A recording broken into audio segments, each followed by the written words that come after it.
Leo hadithi ya mama yetu inaanza leo.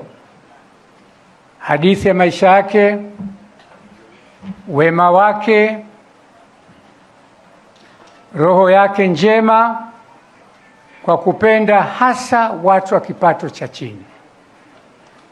Tunamwomba Mwenyezi Mungu Baba yetu mbinguni uipokee roho yake, umweke kwenye amani, yeye na wenzetu wote waliotangulia mbele ya haki. Baba Askofu, hoja yako ya barabara hukuitaja, lakini barabara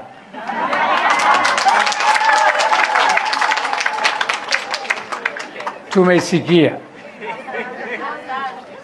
na una wabunge wako wazuri na wao wamesikia, na kama ulivyosema, hili ni eneo la mali la biashara na mali haitakiwi ichelewe barabarani.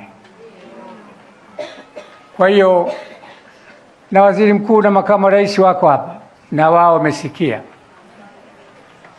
pamoja ulimhifadhi makamu wakaja kwenye msiba, lakini kasema naye kaisikia. Mimi nitakualika wewe na baadhi ya viongozi wako na shehe wa mkoa wa sehemu hii, niwapeleke kwa waziri muhusika pamoja na wabunge wako wa eneo hili, ili mjenge hoja kwa pamoja, wajue kuwa mali ikichelewa nchi nayo inachelewa.